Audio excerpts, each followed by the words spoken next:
balança comercial tem superávit de 74,6 bilhões de dólares em 2024.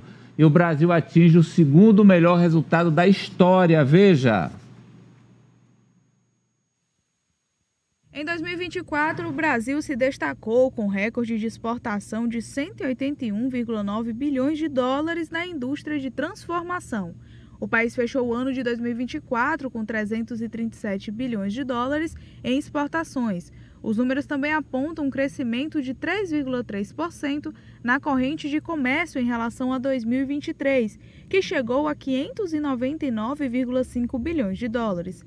As importações somaram 262,5 bilhões de dólares, com saldo positivo de 74,6 bilhões. Foi registrado também um recorde de exportação de 181,9 bilhões de dólares na indústria de transformação em 2024, maior valor desde o início da série histórica, o que revela a forte atuação do governo brasileiro em políticas públicas que impulsionam a produção nacional. Fazendo um comparativo entre 2023 e 2024, nas exportações de dezembro, somou 24,9 bilhões de dólares, enquanto em dezembro de 2023 foi de 28,8 bilhões, uma queda de 13,5%.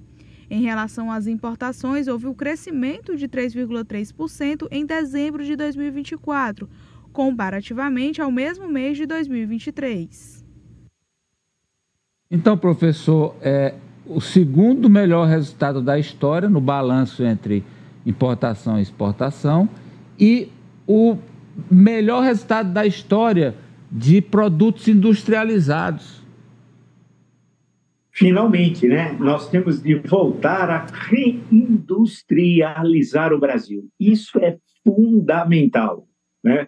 Nós chegamos a ter, em certo momento, não tão distante da nossa história, 45% das exportações de produtos industrializados. Hoje temos aproximadamente em torno de 28, 25, depende. Então, esse é uma coisa que tem de ser saudada. Segundo, quando você observa que nós temos um saldo comercial, para explicar quem nos acompanha, é a diferença entre o que o Brasil vendeu e o que ele comprou.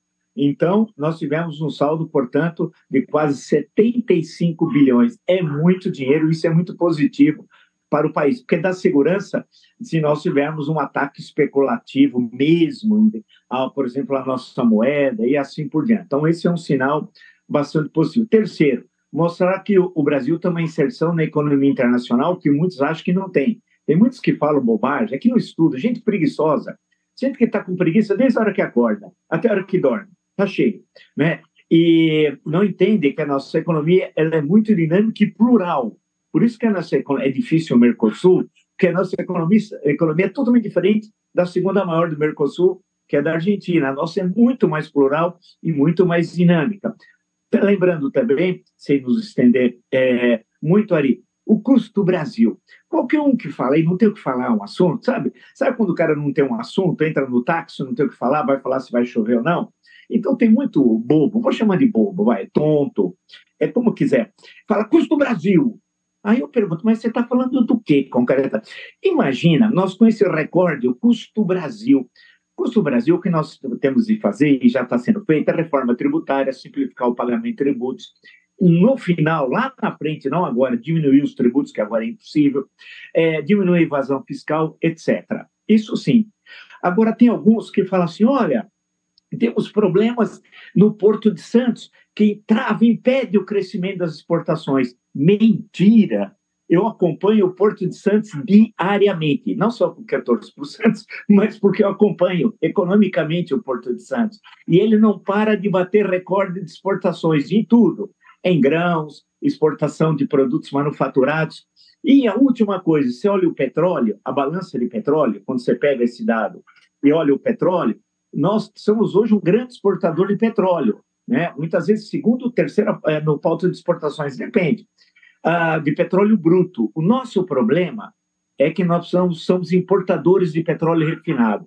Então, é uma questão que tem de ser tratada, não é de curto prazo, é refinaria, construção de refinarias eficientes, sem nenhum desvio, aquela Abril e Lima, desastre lá em Pernambuco, esquecer aquilo, né? e ter eficiência em refinar o petróleo e tal. Então, nesse sentido, quando você olha no geral, não é dar uma visão de que está tudo uma maravilha. Evidentemente que tem problemas aqui a colar, mas no conjunto, a macroeconomia vai muito bem. Isso, professor, e a gente está falando, vou repetir aqui, é o maior volume de exportações de produtos industrializados da história do Brasil. É o segundo melhor saldo de balança comercial, sendo que o primeiro maior foi também no governo Lula, em 2023, Franci.